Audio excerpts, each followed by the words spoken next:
ईद उल अज़हा, ईद उल जोहा जिसे हम आम ज़ुबान में बकरीद कहते हैं, पूरे तमाम सिटी पुलिस के तरफ से सभी भाइयों और बहनों को मैं मुबारकबाद पेश करता हूं एडवांस में। हैदराबाद शहर में ही नहीं, पूरे हिंदुस्तान में, पूरी दुनिया में पिछले 5-6 महीने से जो एक माहौल चल रहा है जिससे आप वाकिफ़ हैं, ये जो वबा है कोरोना वायरस का, इसके कारण तमाम ज़िंदगी बिल्कुल एहतियात के साथ निकल रही है। अगर आप हैदराबाद में देखें तो शुरू से ही हर मजहब में, चाहे वो हिंदुओं का रामनवमी हो, हनुमान जयंती हो, और अभी जो तुरंत गुजरा बोनालू, जिसका एक बहुत अहमियत है हैदराबाद में, हमारे क्रिश्चियन कम्युनिटी में बिशप थुम्माबाला के तरफ से जो इनिशिएटिव था ईस्टर में, जिसमें कि लाइव स्ट्रीमिंग किया गया फर्स्ट टाइम वीडियो के मार्फत से, और गुड फ्राइडे को देखा गया। फिर हमारे मुस्लिम भाई बहन जो हैं, रमज़ान में भी देखे कि बहुत एहतियात के साथ सब लोगों ने रमज़ान को मनाया, ईद को मनाया, क्योंकि ऐसा माहौल शायद पहले कभी इतिहास में नहीं आया। और इसीलिए सभी के कोऑपरेशन से और अल्लाह सुब्हानहू व तआला के रहम से आज अगर हैदराबाद में दूसरे बड़े शहरों के कंपैरिजन में हमारा नंबर इन्फेक्शन का कम है, डेथ का कम है, तो इसका वजह यही है कि सभी लोगों ने मिलकर इस वबा से एक साथ लड़ने का जो एक डिसीजन लिया, सब शरीक हुए, और इसी स्पिरिट से हम लोग आगे भी चलेंगे।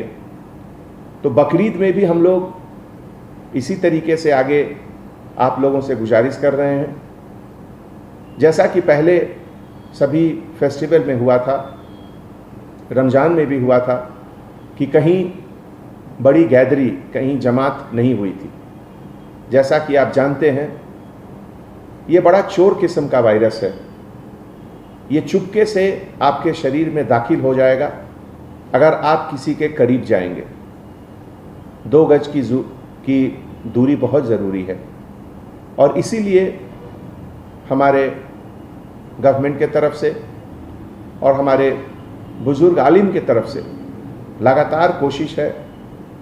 सभी मस्जिद में हमेशा लोग कहते रहते हैं कि घर पे ही अपना नमाज अदा करें, और अगर मस्जिद आना है तो घर से पहले घर में ही वजू करके आएं।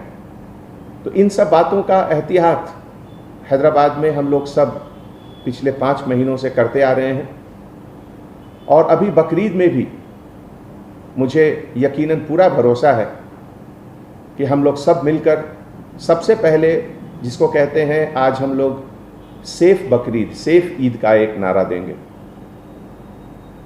शायद ही कोई हैदराबाद का घर है जिसमें बच्चे नहीं हैं, जिसमें बुजुर्ग नहीं हैं, जिसमें ऐसे लोग नहीं हैं जिनके पास बीपी, हार्ट या कुछ मोटापा, इस तरह का बीमारी न हो।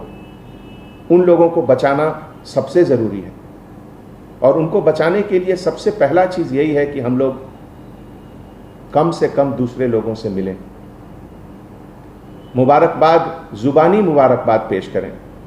गले मिलने की ज़रूरत नहीं है, माहौल ऐसा है।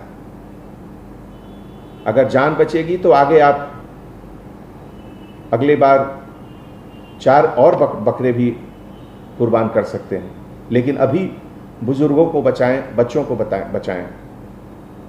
इसीलिए जो बड़ी बड़ी मस्जिदें हैं, जैसे मक्का मस्जिद, शाही मस्जिद, वहाँ के जो कॉम्पिटेंट अथॉरिटी हैं उनके तरफ से भी है, ज़रूर। माहौल अभी कोई बहुत बदला नहीं है रमज़ान के महीने से। रमज़ान के महीने में अगर आप देखिए, total number of positive cases जो आए थे हैदराबाद में ही नहीं, तमाम हिंदुस्तान में, उस महीने के कंपैरिजन में अभी नंबर्स ज़्यादा हैं। इन्फेक्शंस के नंबर भी ज़्यादा हैं और जिसके कारण डेथ के नंबर भी ज़्यादा हैं। तो ऐसे हालात में कहीं भी जमात का इकट्ठा होना बिल्कुल ठीक नहीं है।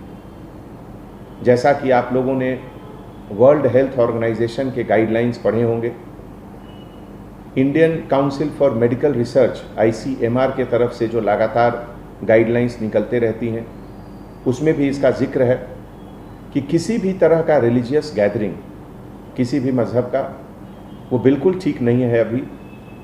और वही एक ऐसा मौका है जहां ये वायरस जहां अभी तक नहीं गया वहां भी जा सकता है एक दूसरे के ट्रांसमिशन से।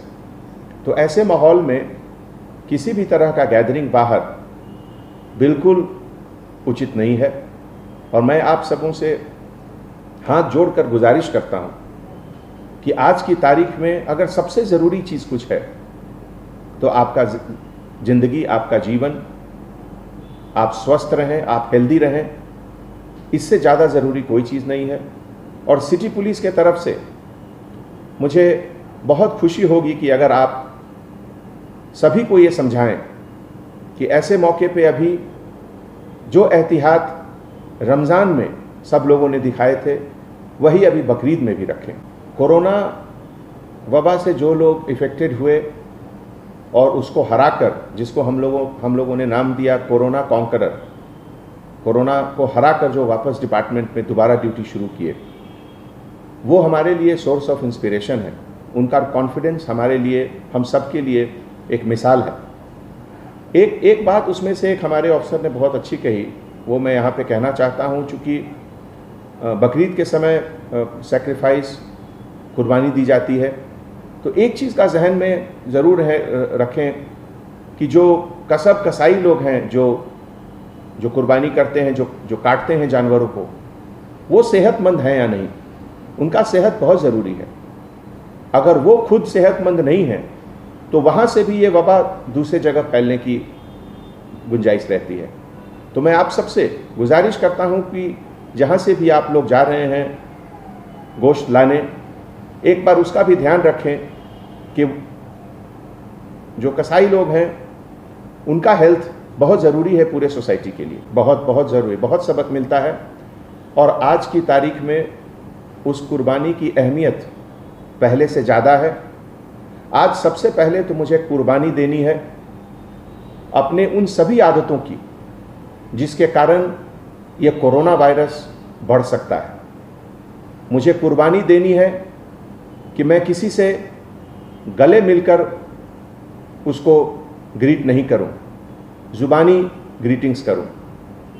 ये भी एक तरह का कुर्बानी है, क्योंकि सब लोगों को गले मिलना बहुत अच्छा लगता है और पहले लोग मिलते भी थे और अच्छी बात है। लेकिन अभी के माहौल में उसकी कुर्बानी देनी होगी, उससे अलग रहना होगा हम लोगों को। इसी तरीके से जो हमारे घर में जो बुज़ुर्ग हैं, किसी भी हालत में उनको बाहर नहीं आने देना है। जो छोटे बच्चे हैं उनको बाहर नहीं आने देना है। तो इन सब आदतों की कुर्बानी देनी है। आज हमारे देश में बहुत ज़रूरी है कि हम अपने ऊपर कंट्रोल रखें, अपनी उन हर आदतों का कुर्बानी दें जिससे कि ये चोर वायरस जो है कोरोना, ये जो चाइना ने पूरे दुनिया को एक अपने तरफ से एक ऐसा अजीब तोहफा दिया कि पूरा दुनिया परेशान है उससे बचने के लिए जिस चीज़ों की कुर्बानी देनी है हम लोग देंगे। लॉकडाउन खोलने के बाद दोनों चीज़ की अहमियत बढ़ी, लाइफ और लाइवलीहुड। लाइफ को भी बचाना है और लाइवलीहुड को भी बचाना है। ख़ास करके जो हमारे गरीब लोग हैं, जो सुबह से शाम को मेहनत करके रात का खाना खाते हैं, अगर उनकी रोज़गार हम लोग बंद कर देंगे तो ये बहुत बड़ा गुनाह होगा। और इसीलिए रोज़मर्रा की ज़िंदगी हमेशा आगे चलती रहनी चाहिए।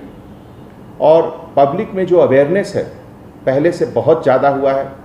90 to 95% लोग मास्क लगाकर रोड पर चल रहे हैं, लेकिन अभी भी लगभग 2000 से 2500 लोगों को सिटी पुलिस के तरफ से हर रोज़ फाइन होता है कि वो पब्लिक प्लेसेस पे मास्क के बिना घूमते हैं।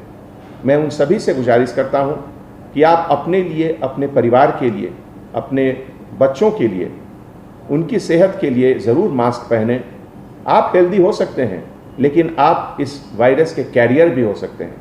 हो सकता है कि आप में ये सिम्टम न दिखे, लेकिन आपके संपर्क में जो लोग आएंगे उनको ये जरूर इन्फेक्ट करेगा।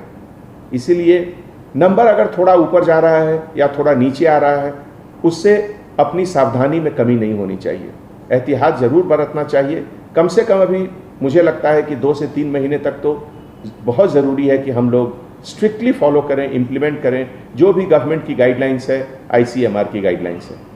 सबसे पहले तो जो हमारे देश का जो कानून है, उस कानून के तहत जो भी प्रोहिबिटेड एनिमल्स हैं, जैसे काऊ, कैमल या इस तरह के जानवर जिनका एग्रीकल्चर में अभी तुरंत यूज़ हो रहा है, उनकी कुर्बानी न दी जाए।